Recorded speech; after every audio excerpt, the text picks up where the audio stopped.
precisa que alguém diga. É somente, Você não precisa que alguém te empurre. Oh, Jesus. Você não precisa que alguém fique te empurrando. Ei, Jesus. Apenas adore, apenas responda. É somente a Ti, Apenas Pai. responda. É somente na beleza revelada, Pai.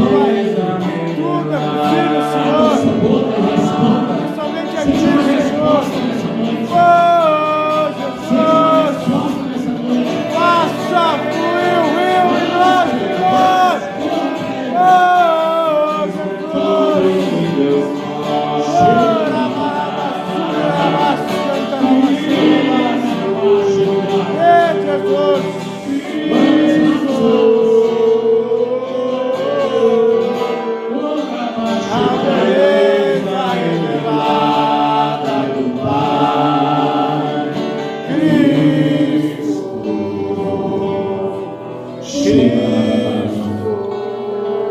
Pai, nós te adoramos.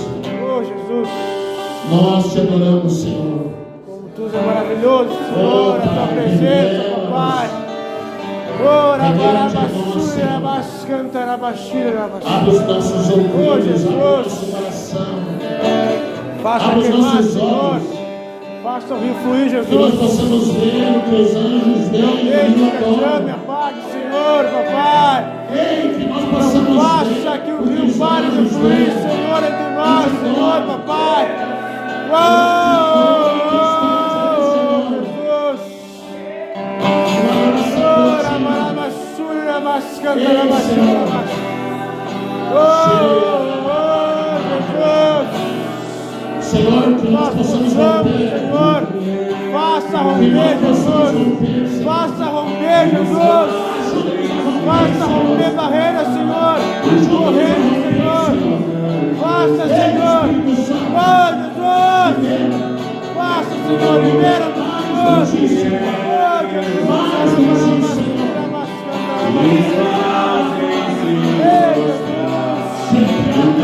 Tudo é possível, Pai. Onde a luz sai, Pai, as trevas não voltam, Senhor. Oh, Jesus. Espírito Santo, vem e ministra o nosso coração. Ministra o Senhor e faça a Através da tua Jesus. palavra. Através da Fala tua conosco, palavra, Senhor. Senhor. Eu te devo por si, Senhor. Oh, Senhor amado, que nosso coração seja uma terra fértil, onde a tua semente cair, Senhor, e possa produzir aquilo que tu queres. Oh, em nome de Jesus, Senhor. Aconteça teu nome, Jesus. Oh, aleluia, Tudo Pai.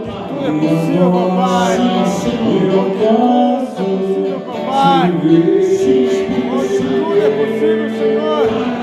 Posso viver. E uma vez eu coloquei os meus olhos em ti, nada mais me satisfaz. Uma vez eu coloquei os meus olhos em ti, nada mais me satisfaz. Aleluia, Senhor. Aleluia. Glória a Deus. Boa noite, irmãos. Já cumprimentou quem está aí do seu lado.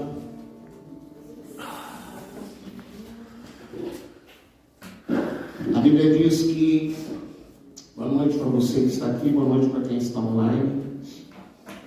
A Bíblia diz que os filhos das trevas são mais hábeis que os filhos da luz.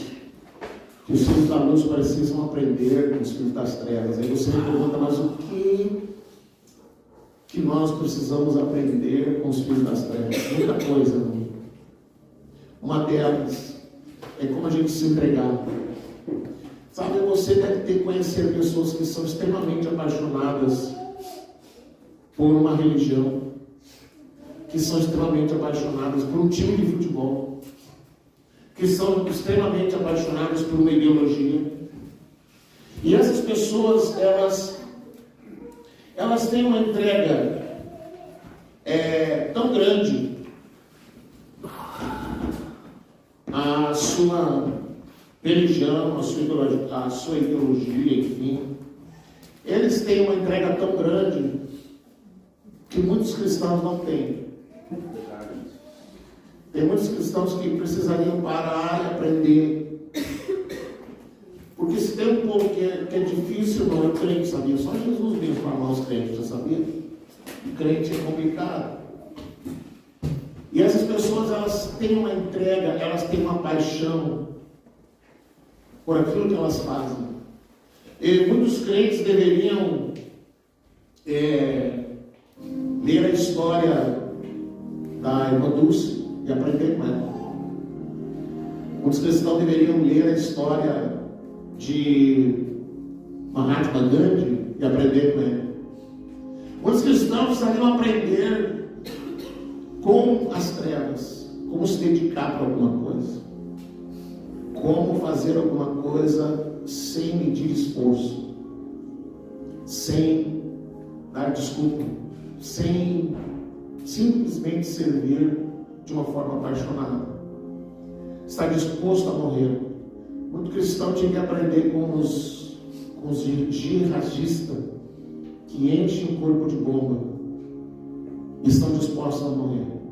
Porque se o crente se pegar uma coisinha aqui no dedo, ai meu Deus, eu já vou morrer. E os caras estão dispostos a morrer, a estourar uma bomba, amarrar uma bomba no corpo e a morrer. E se a gente aprendesse a dar um pouco mais, a ser uma resposta, as coisas iam ser bem melhor.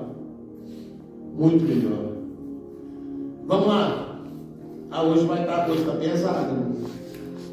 Hoje, se você vê assim com o lombo meio, não salvou o lombo, Jesus vai te pegar. Diz para o irmão aí, dá tempo ainda? Diz para ele, dá tempo ainda? Se você quiser fugir, dá tempo, irmão? Dá tempo? Vamos lá. Nós hoje queremos falar, irmão, do início do ministério do profeta Elias. O profeta Elias, ele é um profeta, irmão, que foi muito violento. O ministério profético de Elias foi algo assim, de muita violência. Elias foi o camarada que por 2 vezes orou, e em resposta da oração dele, Deus fez descer fogo do céu. Elias, depois a gente vai mergulhar aqui, irmãos, você vai ver, meu Deus. E ele foi tão violento que quando apareceu João Batista, lá no Novo Testamento, quando apareceu João Batista pregando, eles identificaram na pregação de João Batista. João Batista também era um pregador violento. Os fariseus vinham para ouvir, vinham para receber o batismo de arrependimento, e ele dizia: quem disse que vocês vão fugir do juízo eterno, raça de víbora? As pessoas vindo para se arrepender, e ele dizia isso, irmão. E aí eles começaram a dizer: é Elias que voltou. Aí depois surge Jesus, e eles disseram também: é Elias que voltou. Por quê? Por causa da característica violenta. E Elias teve essa característica. Mas antes da gente falar mais aqui, vamos lá. Vamos começar a ler esse texto de 1 Reis 17, verso 2. 1 Reis 17, verso 2 ao 7. O começo do ministério do profeta Elias. Depois disso, a palavra do Senhor veio a Elias: sai daqui, vá para o leste e esconda-se perto do riacho de Querite, a leste do Jordão. Você beberá do riacho, e dei ordens aos corvos para o alimentarem lá. Ele fez o que o Senhor lhe tinha dito, foi para o riacho de Querite, a leste do Jordão, e ali ficou. Os corvos lhe traziam pão e carne de manhã e no final da tarde, e ele bebia a água do riacho. Algum tempo depois, o riacho secou-se por falta de chuva na terra. Vamos lá, vamos tentar entender aqui quem é esse Elias. Então, olha só, eu fiz uma anotação aqui dos milagres que Elias realizou. Eu vou ler aqui para mim não me perder. Olha os milagres que Elias realizou. Ele dividiu as águas do Jordão, sarou as águas de Jericó, multiplicou as redes da viúva, levantou um menino de entre os mortos, curou pessoas que haviam sido envenenadas, alimentou os famintos, curou Naamã da lepra, fez o machado flutuar, provocou uma seca de 3 anos e meio e orientou reis em tempos de guerra. Então esse homem, que teve um ministério muito violento, a duração do ministério dele, alguns historiadores dizem que ele foi um profeta que esteve entre Israel por cerca de 25 anos. A gente conhece, irmãos, algumas histórias marcantes de Elias, e normalmente se fala do desafio dos profetas de Baal, se fala muito da farinha e do azeite na casa da viúva, e alguma outra coisa de Elias. Alguns falam de quando ele foi levado para a glória, que não morreu, e ele foi levado como quem sabe? Essa aqui está em muita confusão. Como é que foi que Elias foi levado? Quem alguém sabe? Depois nós chegamos lá então. Então Elias foi levantado pelo Senhor bem no começo do ministério, bem no começo do reinado de Acabe. Acabe começa a governar, se casa com Jezabel. Jezabel é filha do rei da Fenícia. O rei da Fenícia também é um sacerdote de Baal e Aserá. E com o casamento feito, aquele casamento feito para evitar guerra, com o casamento, Jezabel vem e ela começa, por ser uma mulher, ela é chamada de rainha má. Ela é uma mulher muito maligna, uma mulher extremamente dominadora, uma mulher idólatra.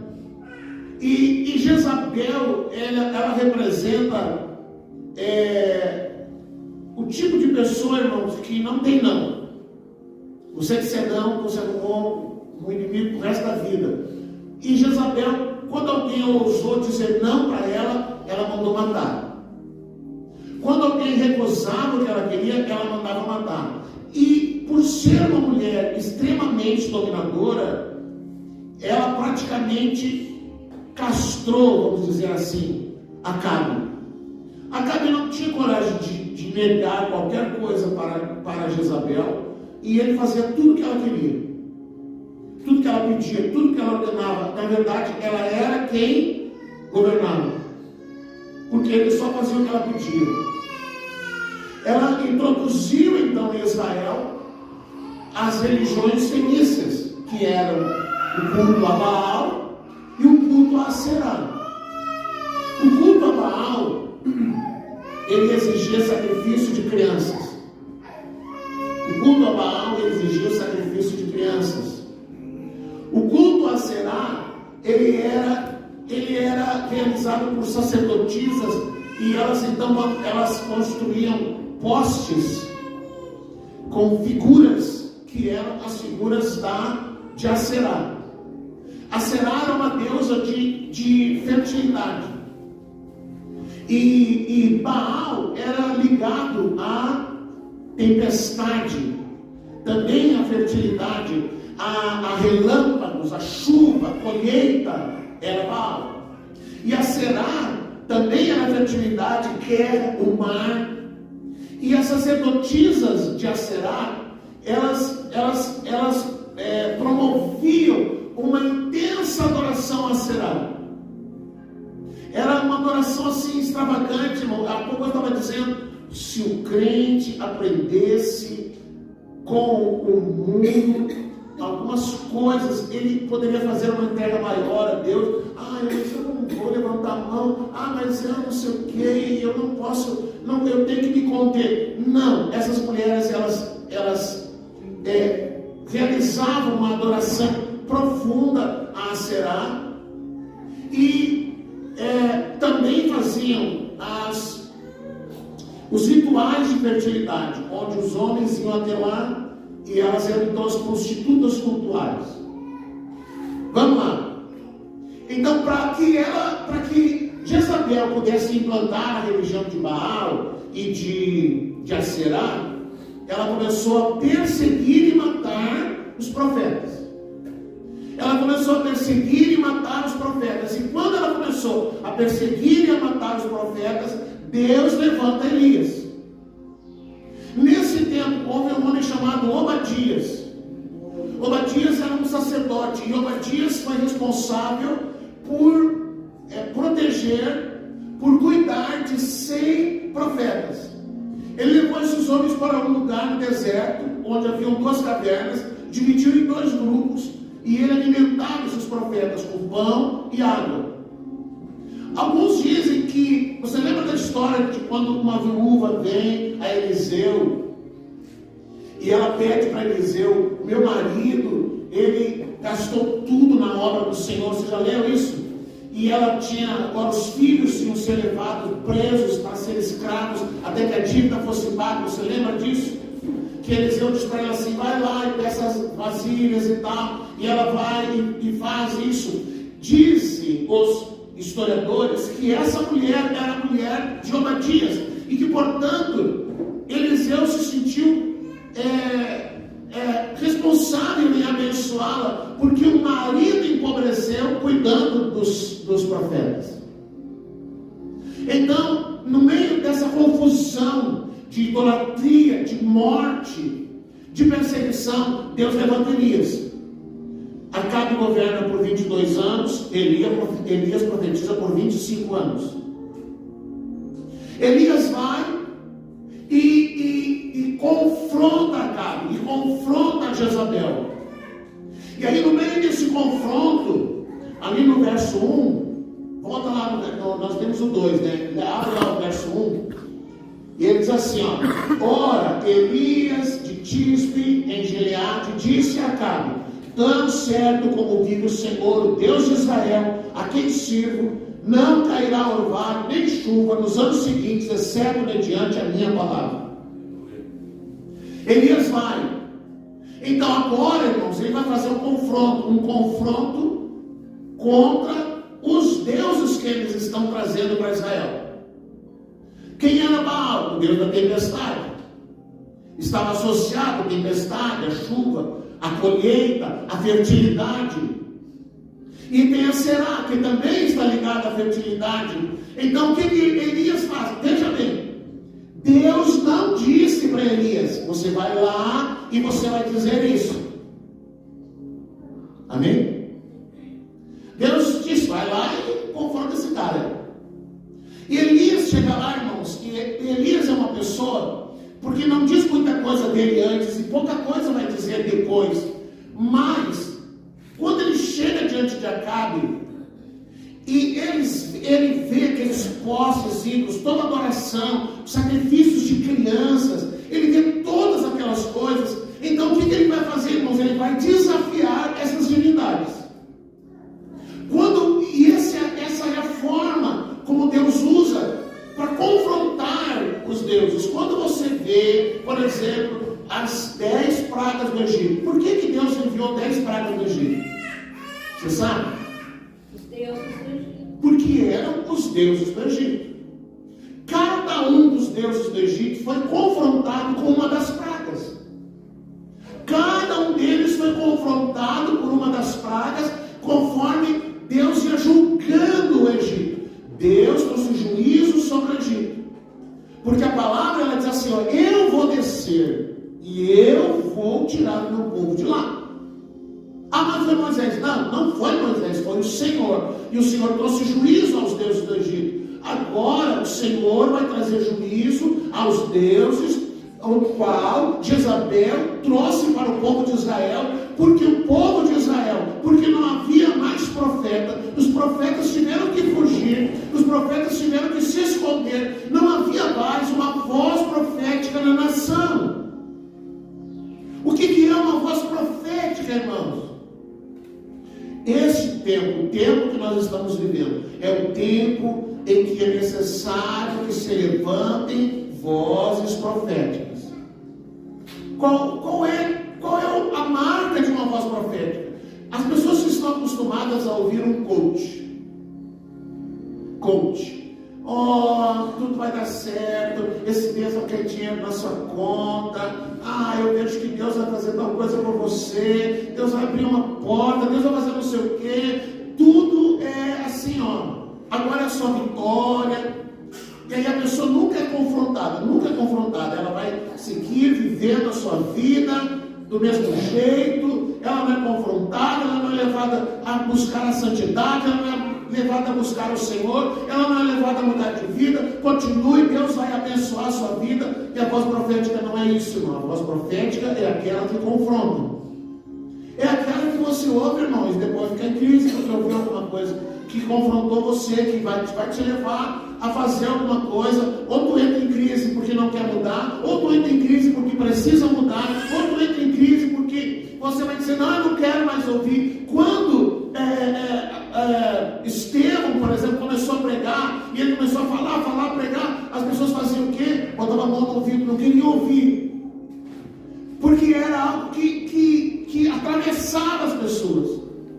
Então esse é o tempo, irmão, que nós precisamos de voz pregada, de voz profética. Esse, irmão, não é um tempo de alguém afagar o teu ego.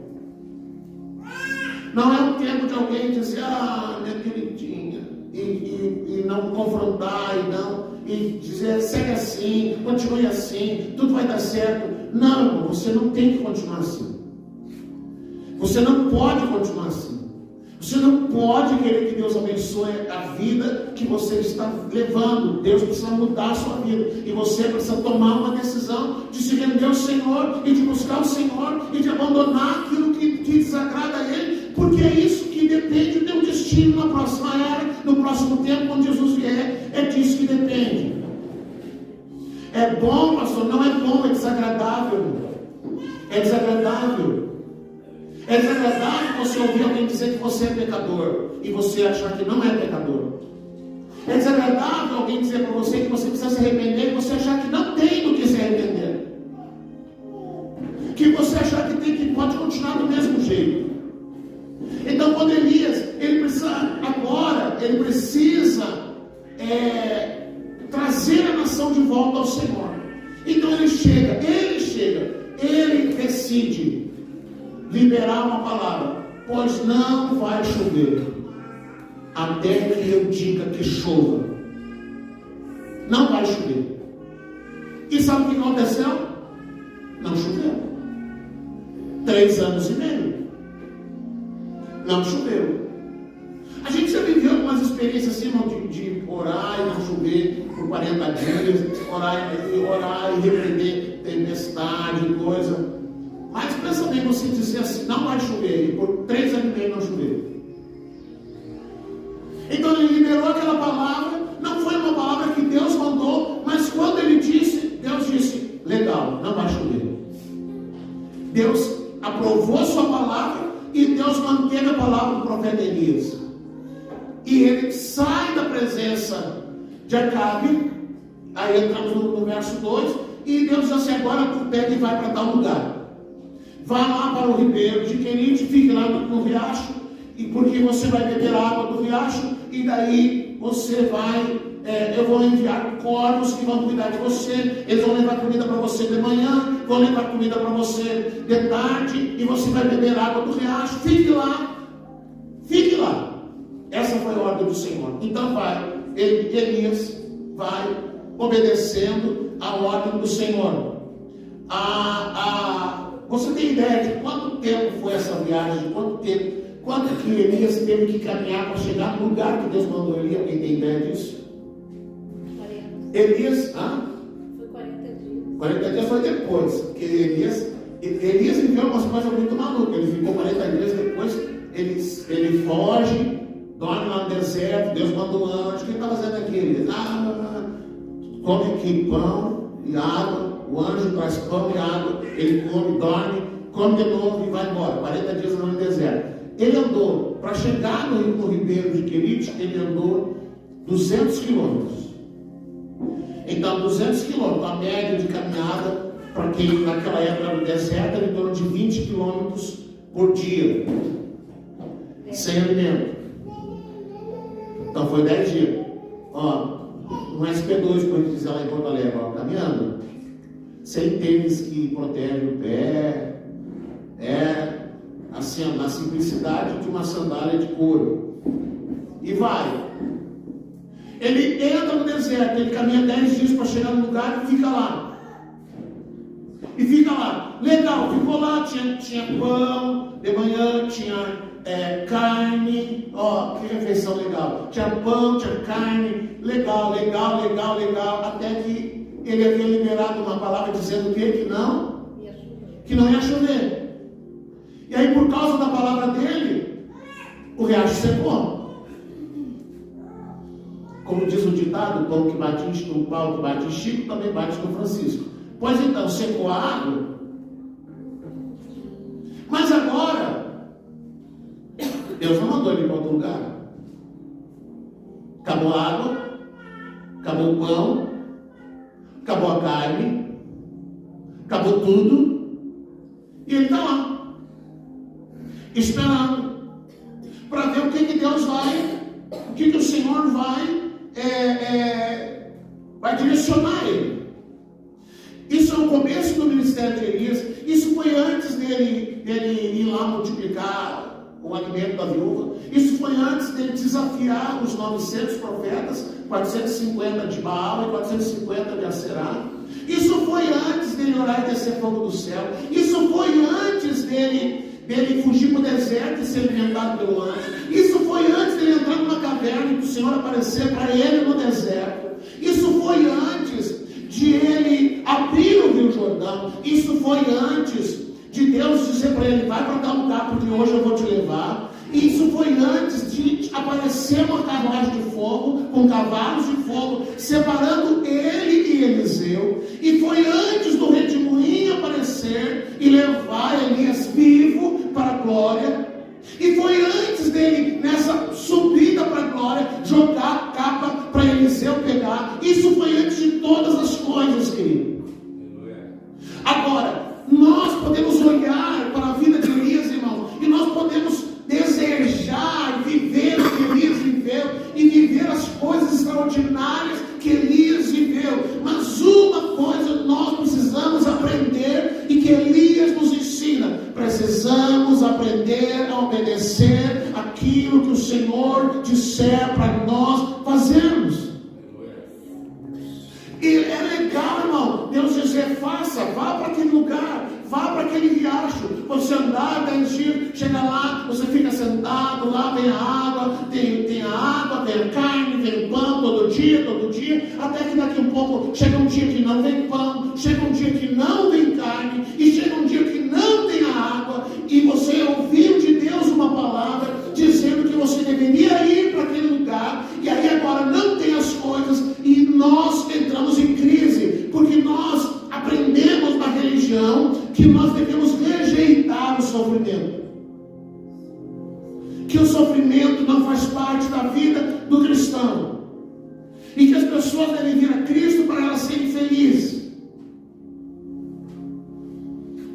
Você já encontrou algum versículo da Bíblia que diz que você deve vir a Cristo para ser feliz? Venha para Jesus que você vai ser feliz. Você já encontrou algum texto da Bíblia sobre isso?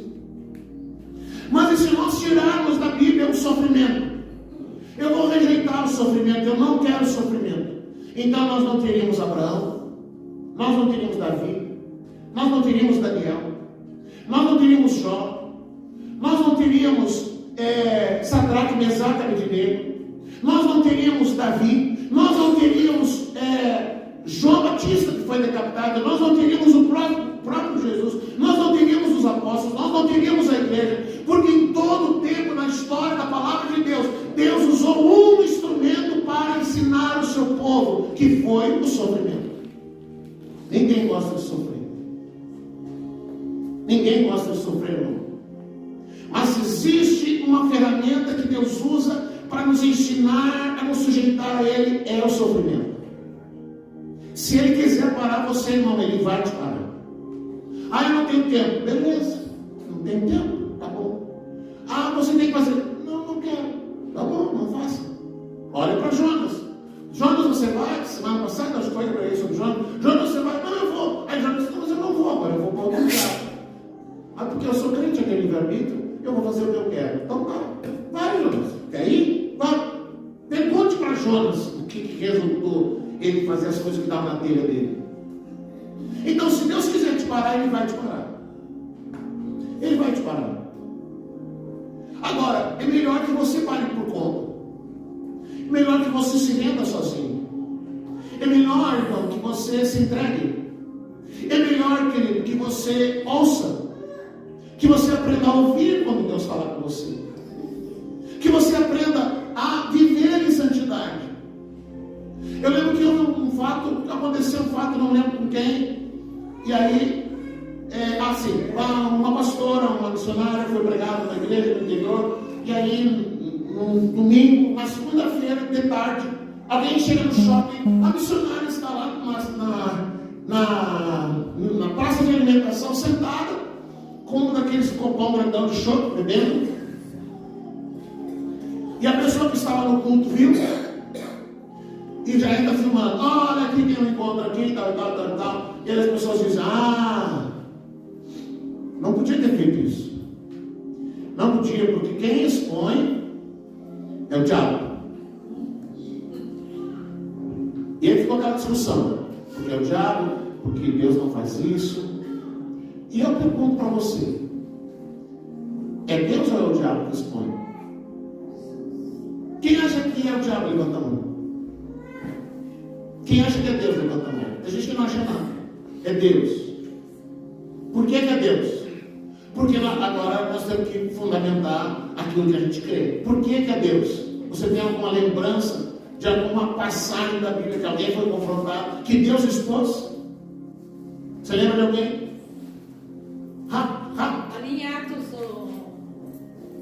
Temos o casal de Atos dos Apóstolos que mentiram e que Deus expôs descaradamente. E temos Davi. Davi, meu Deus, só Davi dá uma pregação. Muito bem. E aí Davi vai lá e tenta todas as coisas, dá um jeito, manda matar o marido da mulher. O marido morre por uma ordem de Davi, o cara não quer ficar com a mulher, não sei o quê, põe ele na frente aí na hora da batalha, deixa ele sozinho na frente, ele é um cara corajoso, aí morreu. Aí passa-se o tempo. Um ano passou. A mulher está grávida. E aí vem o profeta. Entra na sala do trono. O rei era responsável por julgar os casos. E aí o profeta diz assim: há um caso, rei, de um homem que só tinha uma única ovelha. E ele cuidava daquela ovelha. E ele criava aquela ovelha. E ele amava aquela ovelha. Mas havia um outro que tinha muitos animais. E aquele homem foi lá e tomou aquela ovelha. E tomou para si aquela ovelha, roubou aquela ovelha, embora tivesse muitas. E o rei ficou enfurecido. Davi ficou enfurecido. Este homem merece a morte. Quem é este homem? Tragam-me este homem. E aí, no seu acesso de fúria, o profeta se vira para Davi e diz: tu és este homem. Acho que foi daí que Roberto Carlos tirou a história desse cara, sou eu. Tu é o cara. Tu é esse cara, Davi. Aí você imagina Davi na sala do trono, cheio de pessoas, e ele ouvir: tu és essa pessoa. Deus expôs Davi. Deus expôs Davi. Aí, como eu estava apontando, eu entrei lá. Irmãos, eu tenho dificuldade. Eu confesso que eu tenho dificuldade de ver algumas coisas e conseguir. Tem coisas que eu consigo me calar, mas tem coisas que não dá. Tem coisas que não dá. E aí o pessoal dizendo, porque é o diabo que faz isso, porque não é Deus, porque Deus não faz isso. E aí eu disse, Jesus, eu vou responder. Aí eu disse, vocês estão muito enganados, porque quem expõe é Deus. E a exposição, quando Deus faz a exposição, é a última oportunidade para que aquela pessoa se arrependa. É a última oportunidade. Deus expõe, Deus escancara, Deus joga na luz.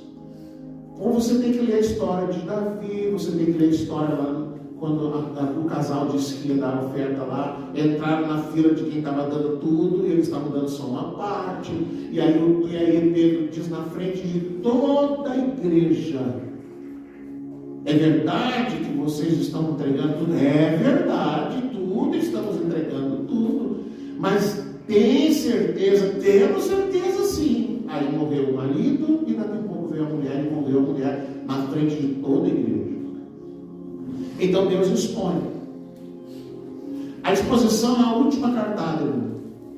É o último tiro de misericórdia de Deus. Se diante da exposição a pessoa não se arrepender e não se voltar a Deus e abandonar o pecado, você pode contar, da ligeirinho vai bater os pés, já era. Porque chega uma hora em que o cálice de Deus, enche. Está pesado, né? Eita Deus. Vamos lá. Então, ele faz essa viagem, irmão, 200 quilômetros, chega lá, senta, espera. E aí nós enfrentamos o sofrimento e nós dizemos assim: isso não é de Deus. Não é de Deus. Então, foi ou não foi de Deus o sofrimento de José do Egito? Ficar quase 20 anos sofrendo todo tipo de injustiça. Foi Deus ou não foi Deus? Foi Deus ou não foi Deus que permitiu que Daniel fosse parar na cova dos leões e passar a noite inteira preso lá dentro, esperando que os leões o devorassem? Foi Deus ou não foi Deus que mandou matar? Foi Deus ou não foi Deus que permitiu que o Senhor permitiu que o rei colocasse Sadraque, Mesaque e Abednego dentro da fornalha, para eles serem jogados numa fornalha que estava aquecida 7 vezes mais, que só em abrir a fornalha para jogar eles lá dentro as pessoas morreram? Foi Deus ou não foi Deus? Foi Deus ou não foi Deus quem permitiu que Jonas ficasse 3 dias no ventre do peixe lá dentro? Morre ou não morre? Foi Deus ou não foi Deus? Foi Deus. Foi Deus ou não foi Deus que permitiu que Jeremias fosse jogado dentro de um poço e que ficasse na lama até quase a cintura por dias, preso, porque ele havia profetizado uma palavra que desagradou o rei? Foi Deus ou não foi Deus? Foi Deus ou não foi Deus que permitiu que João Batista fosse parar na prisão e depois fosse decapitado, a sua cabeça fosse arrancada, separada do corpo? Foi Deus ou não foi Deus? Foi Deus ou não foi Deus que mandou o Senhor Jesus, guiado pelo Espírito, para ficar no deserto, para ser tentado por 40 dias e 40 noites? Foi Deus ou não foi Deus? Foi Deus ou não foi Deus que permitiu que os cristãos da igreja primitiva fossem perseguidos e mortos, usados como poste de luz, com o corpo incendiado? Foi Deus ou não foi Deus? Mas você é um alecrim dourado que não pode sofrer. Não, eu não posso sofrer. Pode, não.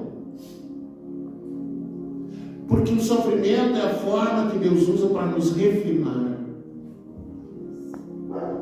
É com o sofrimento que a gente aprende a ouvir a voz de Deus.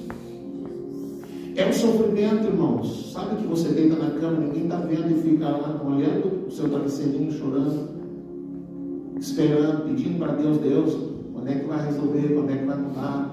Lembra de José lá, 20 anos, para lá e para cá, para lá e para cá. Lembra de Davi ficando fugindo de Saul por 20 anos, dormindo em caverna, sem poder voltar para casa, sem poder ver os pais, sem poder ver a família, esperando que um dia Deus terminasse o seu sofrimento. Que um dia vinha Saul e dizia: vem cá, meu amigo, não sei o que está acontecendo. No outro dia tentavam matar ele. Esses homens aprenderam a ouvir ao Senhor por causa do sofrimento e por causa da dificuldade. E se você tem dificuldade de ouvir ao Senhor, talvez você ainda não sofreu o suficiente. Porque a sua vida está boa demais. Deus precisa. O meu pai dizia assim, diz, né? Não está morto, está vivo.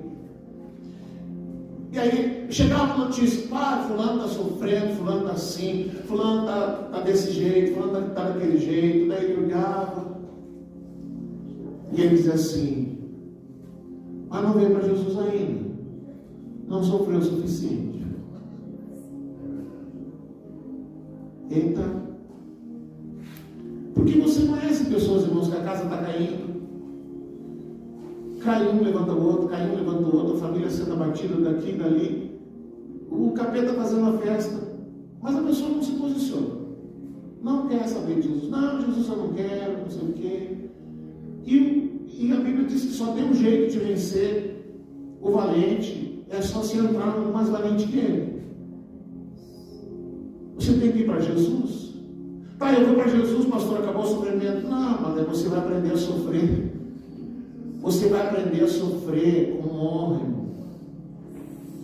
Porque antes, qual é a finalidade do sofrimento na vida do crente? Alguém sabe? Qual é a finalidade?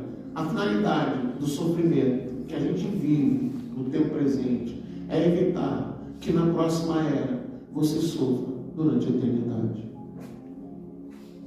Jesus disse, se você preservar a sua alma, você vai perder.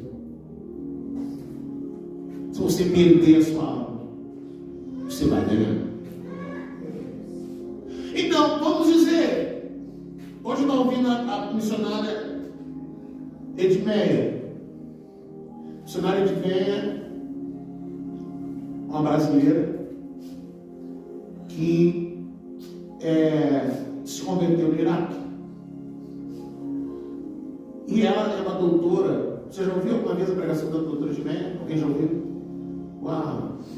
Então, domingo assim, eu levanto. Domingo é dia que a pastora faz café. Ela leva café para nós na cama. Sábado e domingo. Então, eu levo café. Aí, sei lá, 10 horas, 10 e pouco, eu vou para a cozinha para fazer o almoço. Aí eu vou para a cozinha, escolho lá uma mensagem, fico cozinhando e ouvindo uma mensagem.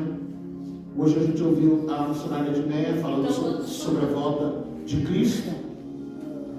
E tomando chimarrão, ouvindo, comentando. Depois ouvi a missionária Ruth Catala. Quem conhece Ruth Catala? Eu tenho ouvido muitos pregadores angolanos, pregadores e adoradores angolanos. Uau, o pessoal tem um nível top. E aí estava ouvindo a missionária Edmeia, 81 anos. A mulher é um crânio. E qual é o objetivo, querido? Por que Deus permite que você sofra agora? Por que Deus permite? Porque assim, irmão, a sua alma. Ai meu Deus, como é que eu vou explicar? O seu espírito viveu a vida inteira morto. A Bíblia diz que nós estávamos mortos em nossos próprios delitos. Então, o seu corpo era dominado por uma alma carnal, que se satisfazia com as coisas do mundo. Qual era o teu prazer? Encher a cara, trocar de parceiro, trocar de parceira, se drogar, prostituir, fazer tudo que não presta, porque era o prazer que o mundo te oferecia. Aí vem Jesus. Jesus vem, a vida de Deus entra para dentro de você e o teu espírito vive. Amém? Então nós somos um espírito que tem uma alma que habita no corpo. Lá na eternidade você vai receber um outro corpo. Mas Deus precisa trabalhar essa alma para você aprender a ouvir o Espírito. Porque é o Espírito que precisa governar sobre a sua alma. O problema é que a sua alma viveu a vida inteira dominada por um espírito morto. E agora você tem que aprender a ouvir o Espírito de Deus que vem habitar dentro do teu espírito. A vida de Deus vem habitar dentro de você. E agora você tem que aprender a ouvir, a ser guiado pelo Espírito. Você vê, por exemplo, o Salmo dizendo: minha alma, por que você está sofrendo? Minha alma, por que você está abatida? Espera em Deus, minha alma, porque você ainda vai louvá-lo. Ou seja, o salmista está dizendo: se você se voltar para Deus através do teu Espírito, você vai adorá-lo, você vai louvá-lo, você vai agradecer a Ele, porque é Ele quem vai te ensinar a viver e a andar no Espírito. Viver e andar no Espírito é um treinamento que você precisa fazer para aprender a ouvir quando Deus fala contigo. E aí, por isso que Jesus assim, ó, entra no teu quarto, fecha a tua porta, se desliga de tudo e ouça. Não faça do teu tempo de oração uma hora para você ficar pedindo. Aprenda a ouvir o que Deus está falando para você. Aprenda a ter sensibilidade espiritual. Aprenda a discernir quando Deus está falando contigo. Deus vai falar contigo, irmão, sobre lá nos primeiros passos do teu andar no Espírito, Ele vai falar contigo com o que a gente chama de intuição. Não vai por aí. Aí você diz, eu tive uma intuição. Alguém vai dizer, eu tive um sexto sentido, porque a mulher tem sexto sentido. Eu tive um sexto sentido e eu não fui para aquele lugar, e aí não fui por lá, e depois eu vi a notícia que o muro do quartel caiu e eu ia estar passando por lá naquela hora. Você vai ter, Deus vai te dando sinais para você aprender a ouvir. Aprender a ouvir. Mas aí conforme você vai refinando, sabe que as TVs antigas, as TV preto e branco, quem teve TV preto e branco? Aquelas a válvula. As minhas lá em casa era de válvula. E aí, irmãos, você deve ter conhecido, né? A irmã Lourdes também, não vamos fazer. Viu? Atrás da televisão tinha um botãozinho que se chamava sintonia fina. Aí você virava a antena para lá, para cá, pegava o canal, e aí você ficava girando aquele botãozinho até que a imagem ficasse perfeita. Na nossa vida com Deus tem a sintonia fina, para a gente aprender a ouvir quando Deus está falando com a gente. E sabe qual é o nome desse botãozinho de sintonia fina? Sofrimento. Porque se Deus não apertar o calo, você não ora. Se você tiver os armários cheios de comida, você não ora. Se você tiver dinheiro à disposição, você não ora. Se os filhos estiverem bem, você não ora. Se o casamento estiver perfeito, você não ora. Nem na igreja bem. Aí Deus assim, vamos ajustar a sintonia fina do Fernando. Vamos ajustar a sintonia fina ali na Camila. Vamos melhorar o sinal do Espírito. Aí Deus pega, vamos mandar ela para ficar lá na beira do ribeiro. Fica lá, mas que legal. Tem carne, tem pão, tem água à vontade. Até uma hora que não tem. Aí você pode fazer duas coisas, irmão. Você pode começar a repreender, dizer que o diabo. Você lembra quando os Sinédrio se reuniram para decidir que eles iam perseguir os cristãos? Surge Gamaliel. Gamaliel diz assim: olha, eu se fosse vocês, eu deixava esse povo em paz. Porque surgiu ali um homem dizendo que ele era o Messias e tal. Quando ele morreu, acabou o movimento. Então, daqui a um pouco, se for alguma coisa de homens, o que vai acontecer? Vai passar. Agora, se for de Deus, vocês correm o risco de estar lutando contra Deus. Então, quando Deus estiver ajustando a sintonia fina na tua vida, e você começa a dizer: sai, cadê? Deus fica olhando e diz: o que é isso? Sou eu que estou fazendo isso. Mas o que Deus quer? Deus quer que você ouça e obedeça. Deus quer que você aprenda a orar. Deus quer que você pegue a palavra. Deus quer que você se entregue. Deus quer que você se desarme. Deus quer mover o botãozinho para você aprender a chorar diante dele. Deus quer que você aprenda a se entregar numa adoração. E vai chegar um momento que você vai estar em casa e um dia você vai ouvir nitidamente: Deus vai te chamar pelo nome. Ele vai te chamar pelo nome.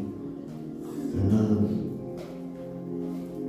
Márcio, Camila. Você lembra quando as mulheres estavam chorando lá? Que eles não sabiam onde está o corpo de Jesus, onde está o corpo de Jesus? Jesus chega e ela começa a falar com Jesus e tal, e aí Jesus chama ela pelo nome. Maria. Pronto, quando Jesus chamou pelo nome, acabou mesmo, né? Se desmanchou. Então, conforme Deus vai ajustando a sintonia da tua vida espiritual, vai chegar um dia que você vai ouvir Ele te chamando pelo nome. Em casa. Vai chegar um dia, querido, que você vai conseguir identificar quando Ele chega.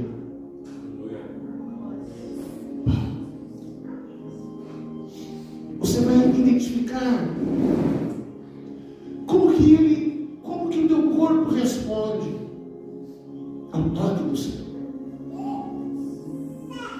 Quais são as reações do teu corpo quando Ele toca em você?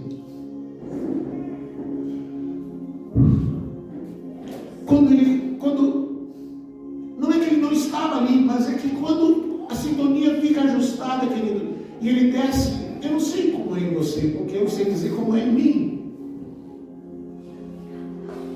Eu sei como é que meu corpo reage. Como é que Ele se manifesta? Como é o seu toque? A gente diz como é que é o cheiro. Como é que é a sua voz? Mas você está lá esperando que o que vai fazer agora? Não tem água, não tem pão, não tem carne, e Deus não disse nada. Você está pedindo para Deus, Deus me tira. Deus, eu não suporto mais.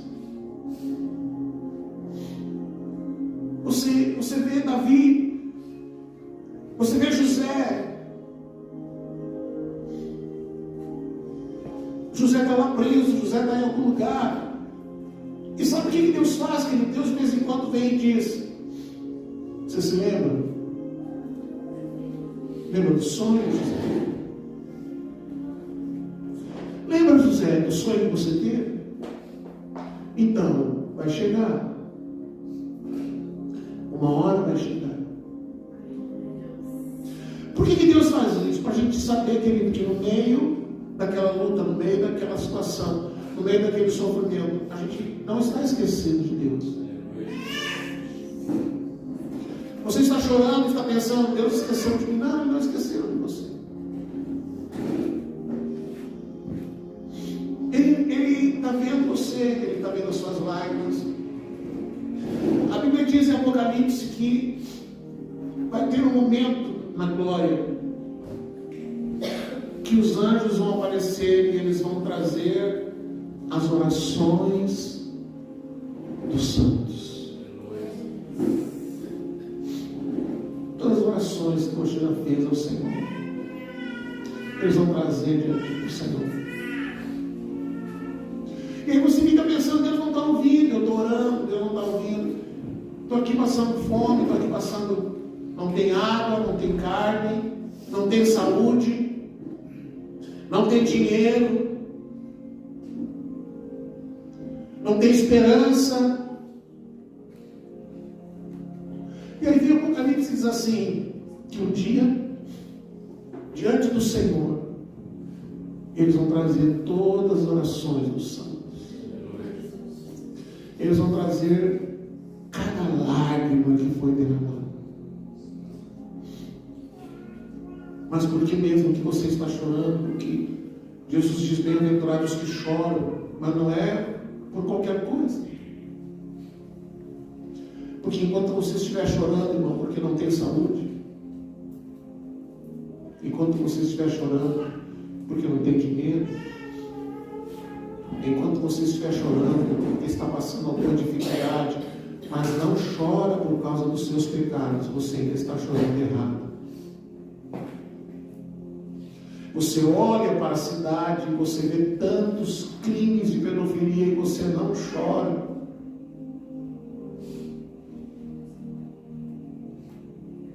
Você olha para tanta injustiça no mundo e você não chora por isso, você chora por suas coisas.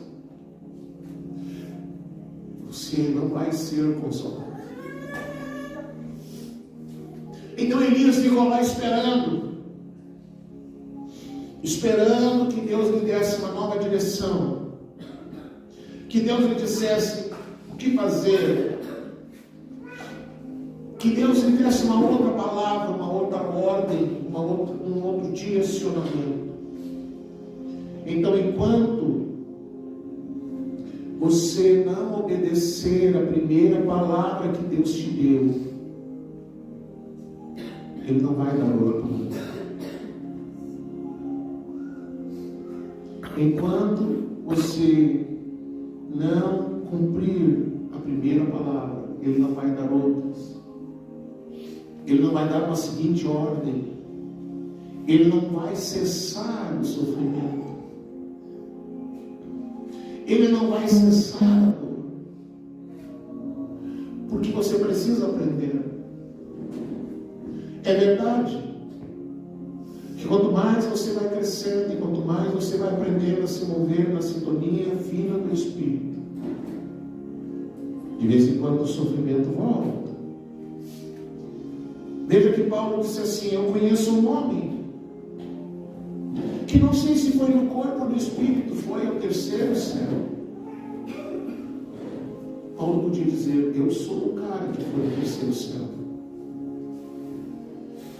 Mas ele não disse. Por que Deus permite? Depois que você aprendeu, depois que você aprendeu a ouvir a sua voz, depois que você aprendeu a responder, por que Deus permite então o sofrimento? Por quê? Paulo disse: foi-me dado um espinho na carne, e eu orei ao Senhor 3 vezes, e o Senhor me disse que não ia tirar. Por que Deus disse que não ia tirar? Alguém leu isso já? Para que eu não me orgulhasse. Para que eu não me orgulhasse, Deus não tirou o espinho na carne. Para que eu me satisfizesse apenas com a sua graça, porque Deus disse para ele assim: a minha graça te basta. Aguenta esse espinho na carne. E a gente aprende algo com isso, querido. Talvez exista algo na sua vida que você quer muito que Deus tire. Talvez exista algo na sua vida que seja motivo de vergonha. Se as pessoas souberem que eu tenho tal problema, se as pessoas souberem que eu tenho esse problema na minha casa, que eu tenho esse problema na minha vida, se as pessoas souberem, meu Deus, que vexame, eu vou orar para Deus tirar então. E talvez você ouça Deus dizendo: não vou tirar, porque a minha graça te basta. É a minha graça que basta. Então, para mim, na minha vida, querido, eu posso orar para alguém e essa pessoa ser curada milagrosamente e eu continuar doente. Eu orei por uma pessoa que havia sofrido um acidente haviam colocado ferros, metais no ombro, a clavícula quebrou, desmanchou, e a pessoa mal podia levantar o braço. Eu orei por aquele homem e Jesus curou na hora. Eu orei por uma senhora, eu acho que o Maurício estava lá aquele dia, lá no parque de exposições. Houve um momento que fui ministrar cura e havia uma senhora, ela tinha feito 5 ou 6 cirurgias da coluna. A coluna da mulher era uma essa assim. Aí na hora que eu fui ministrar, ela caiu. Era um dia quente, ela estava com uma blusa clara. Apareceu com detalhes a coluna da mulher, era uma essa assim. Eu fui ministrar sobre ela e pedi ao Senhor que curasse aquela mulher. Eu vi uma coisa que eu nunca mais vi em lugar nenhum. Eu vi os ossos daquela mulher correndo. A blusa estava esticada porque ela estava numa posição fetal e os ossos começaram a correr. Parecia um jogo de dominó assim. E a coluna foi indo, ficou no lugar. Jesus curou também. Foi para casa com saúde. Mas eu posso hoje ministrar por alguém e a pessoa ser curada e eu continuar doente. Continuar usando óculos. Eu posso orar por alguém e Deus dar a essa pessoa muito dinheiro e eu continuar sem. Eu posso orar por alguém e Deus fazer um grande milagre e eu ficar esperando o meu milagre. Porque Deus quer que a gente entenda que o que vale é a graça. Porque uma pessoa pode morreu salvo, amém. Uma pessoa pode viver sem dinheiro e morrer salvo. Uma pessoa pode morrer em decorrência de uma enfermidade e morrer salvo. Uma pessoa pode ter a sua vida completamente arruinada e morrer salvo. Mas uma pessoa pode ter dinheiro e acabar se perdendo. Uma pessoa pode receber saúde e acabar se perdendo.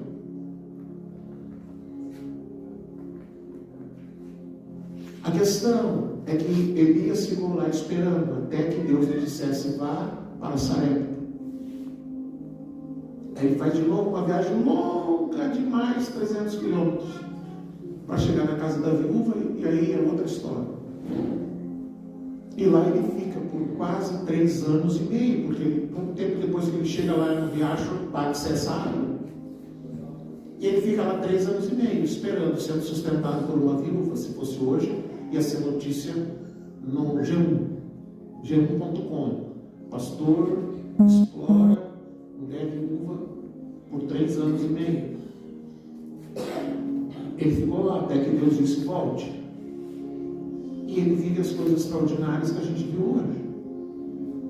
Mas porque ele aprendeu a ouvir. Deus vai te dar livramento em algum momento, se Ele quiser. Não quero que você diga assim: o pastor disse que agora vai terminar meu sofrimento. Não, querido, se Ele quiser, Ele vai tirar o teu sofrimento. Você vai ter sossego por um tempo, e aí depois Ele vai pegar e vai trazer uma nova etapa de sofrimento. E aí você vai olhar. Você hoje está vivendo uma situação, irmão, olha só. O senhor está vivendo uma situação, você está desesperado. Amém? Daqui a alguns meses Deus termina esse sofrimento. Daqui a um ano você está vivendo outro sofrimento. Aí você vai lembrar do de hoje. E você vai dizer: ah, eu queria aquele sofrimento. Aquele lá era mais fácil. Eu quero encerrar contando algo que eu e a minha família vivemos no tempo. Houve um tempo que era muito difícil. A gente não tinha para comida, a gente não tinha para nada. E a gente só orava. Eu passava mais tempo chapado, buscando a Deus, embriagado, cheio do Espírito. Então eu estava mais anestesiado. Eu me trancava no quarto, ficava lá não tinha mesmo o que comer, não tinha mesmo dinheiro para nada. A gente ficou 18 meses sem entrar no supermercado e comprar uma agulha. E no meio daquela luta, no meio daquele sofrimento, que foi algo que Deus precisava fazer para a gente aprender a se desintoxicar de uma vida religiosa. Num dia alguém me chamou: pastor, o senhor tem compromisso hoje? Eu disse: não. Então hoje à noite, pastor, o senhor pega a família e vamos lá na pizzaria Bittencourt. Eu disse: vamos lá na pizzaria Bittencourt. O senhor pode pegar a família, vamos todo mundo para lá, eu pago. E aí eu já estava numa situação, né? Eu tentei. Não, o senhor pega e vem. Não, naquele dia a pessoa disse assim: pode beber o que quiser, pode comer o que vocês quiserem, pode comer à vontade, eu vou pagar. E nós nos sentamos, bem vestido, perfumado, sem um centavo no bolso, armário vazio em casa. Nos sentamos na pizzaria Bittencourt, comemos como servos do Senhor, enchemos a barriguinha e voltamos para casa para continuar a nosso tempo de treinamento. Deus às vezes diz assim: vou dar um refrigério para você. Não te acostuma, que é só hoje. Vamos orar? Vamos orar? Você precisa aprender a orar para obedecer ao Senhor. Não peça para Deus tirar. Nem Paulo, que tinha toda a moral com o Senhor, Deus tirou. Você pode testar, irmão. Eu vou repreender para ver o que dá. Se repreender e deu certo, amém. Mas não pense que vai ser sempre assim. Hoje você vai orar. E você vai chegar diante de Deus. Eu não sei o que você está vivendo. Eu não sei o que você está passando agora. Mas eu sei, querido, que se você não se entregar, se você não se render, Deus vai continuar mexendo para ajustar a sintonia fina. Então feche os seus olhos. Nós vamos orar, vamos falar com o Senhor, vamos adorá-lo nessa noite. Feche os seus olhos. Feche os seus olhos. Glória ao teu nome, Jesus.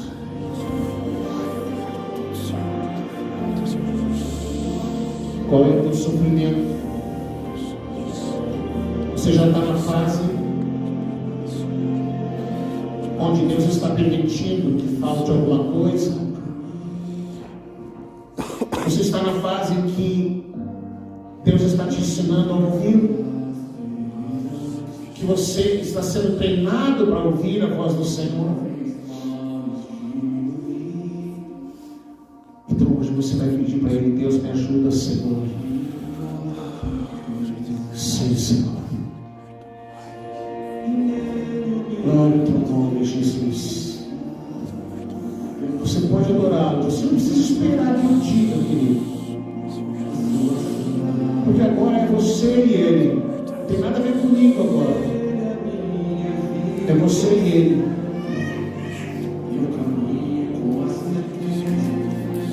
Pai, nós chegamos diante de Ti, Senhor. Elias nos ensina, Senhor, que às vezes, quando as coisas não vão bem, nós somos tentados a pensar que não é a tua vontade, que não é o teu querer, que não é o Senhor. Nós somos tentados a rejeitar o sofrimento, a rejeitar a dificuldade, a rejeitar aquilo que o Senhor está fazendo. Nós somos tentados, Senhor, a repreender aquilo que o Senhor está fazendo. Fosse tu quem permitiu que faltasse a água, o pão e a carne para Elias. Fosse tu que o deixasse naquele local de deserto, Senhor, para que Elias pudesse aprender a te ouvir.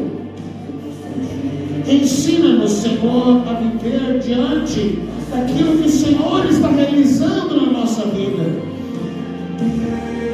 Ensina-nos, Senhor, a ouvir a tua voz. Ensina-nos, Senhor, a ouvir a tua voz. Ensina-nos, Senhor, a nos render diante de ti, Senhor. Ensina-nos, Senhor, a nos entregar diante de ti. Ensina-nos, Senhor, a te adorar. Ensina-nos, Senhor, a te adorar, a nos render diante de ti, Senhor, a nos render diante da tua presença. Em nome de Jesus, Senhor, ajuda-nos, Pai, a nos render diante de ti. Vamos, querido. É o teu tempo de você adorar o Senhor.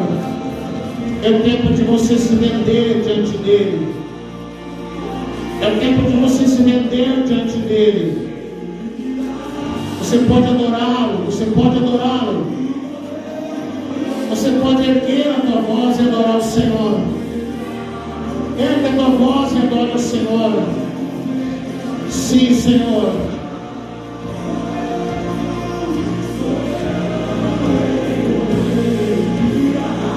Vamos, querido. É você e ele agora. Ao invés de você apresentar um lamento, ao invés de você apresentar uma queixa, ao invés de você apresentar um lamento de dor, de tristeza, de revolta, de angústia, ao invés de você apresentar um coração duro, ferido, magoado, para aquilo que Deus está te levando a viver, comece a adorá-lo. Comece a adorá-lo. Comece a adorá-lo. Adorá-lo aquilo que você está vivendo. Comece a agradecer a Ele. Agradeça a Ele. Agradeça a Ele por aquilo que Ele está fazendo. Aprenda a ouvir. E se Ele já te liberou uma palavra, se Ele já te pediu alguma coisa, e você ainda não está fazendo o que Ele pediu, é hora de você começar a viver essa palavra. É hora de você colocar em prática aquilo que Ele falou para você. Ele não vai liberar outra palavra enquanto você não fizer o que Ele já falou antes. O que Ele pediu para você? O que Ele já disse para você e você não está fazendo? O que Ele já te deu uma palavra, Ele já te deu uma direção e você não está fazendo? Você está arrumando desculpas, você está fugindo para um lado, para outro. Você não está fazendo o que Deus te mandou. Você está se desculpando. Está se desculpando porque é jovem, porque é velho, porque não tem estudo, porque não tem tempo. Eu não posso. Isaías disse: eu sou uma criança. Moisés disse: eu não sei falar. Porque não é você, é o Senhor. É o que o Senhor quer que você viva. É o que o Senhor quer que você viva. Não é você. Você só tem que se entregar. Você só tem que se render. Vamos, vamos. ofereça um lamento para o Senhor. Não ofereça choro por causa de alguma coisa que está te faltando. Não ofereça um lamento porque as coisas estão indo mal. Aprenda a chorar por aquilo que realmente é importante chorar. Vamos, querido.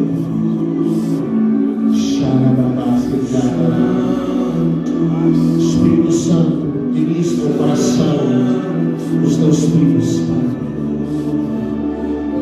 Toma a vida dos teus filhos, Senhor.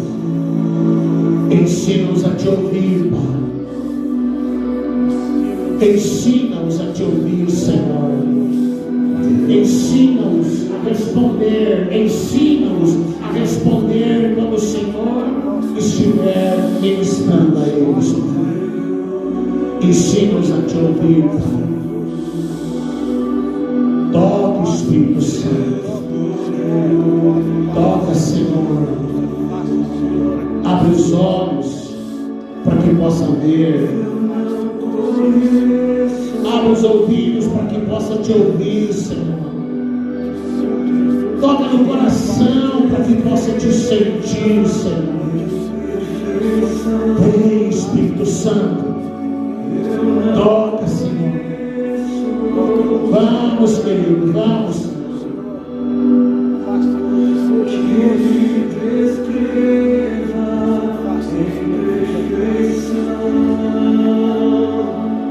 Sim, Senhor.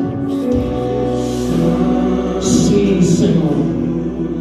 Sim, Senhor. Ei, Jesus, toca, Senhor, toca, Deus.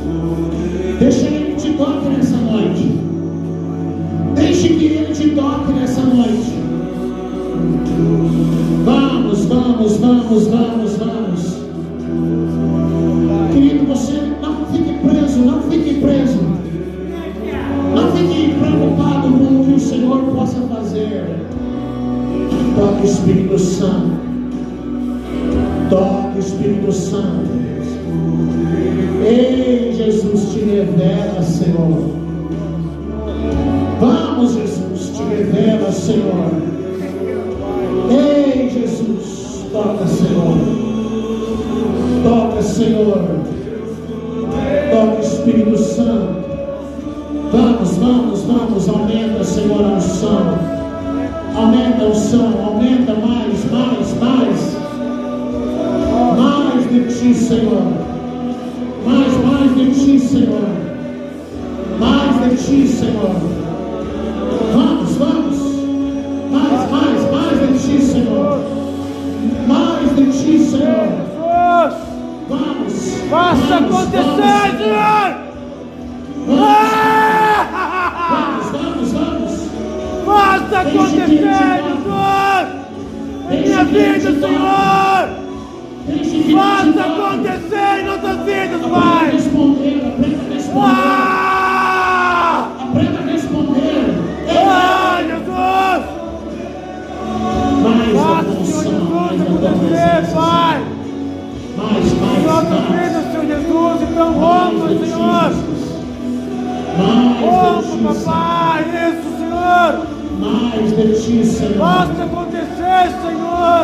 Aprenda a chorar por aquilo que vale a pena. Aprenda a chorar por aquilo que vale a pena. Aprenda a chorar por aquilo que vale a pena. Faça acontecer, Senhor. Faça o fogo fluir, Senhor Jesus. Vamos. Oh, Senhor Jesus.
existe muito mais.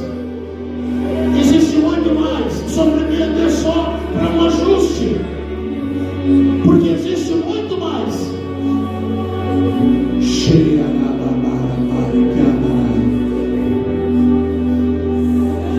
Libera, Senhor. Libera mais de ti, Jesus. Libera, Senhor. Te revela. Te revela, Senhor. Te revela, Senhor. Te revela, Pai. Te revela, Senhor.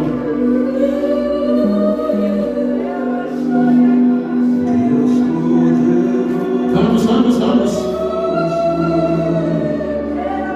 Aprenda a não ter pressa.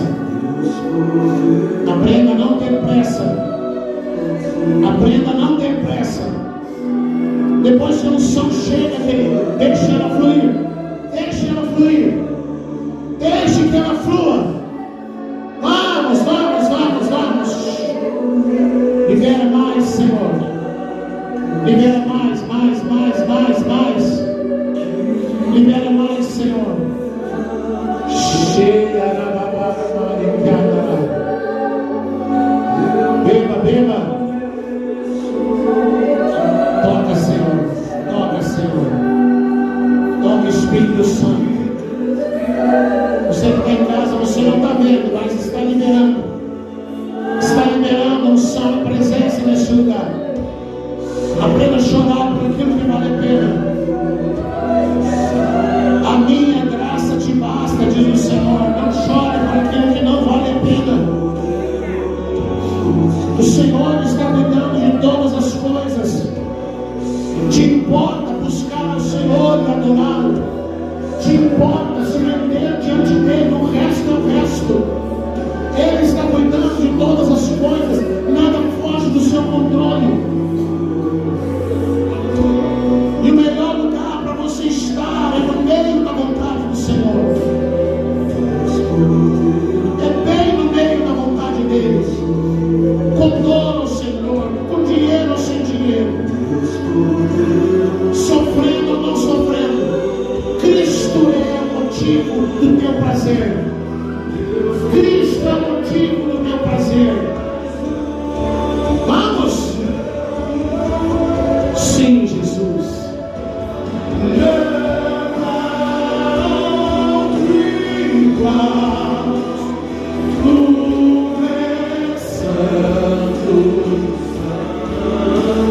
Sim, Jesus.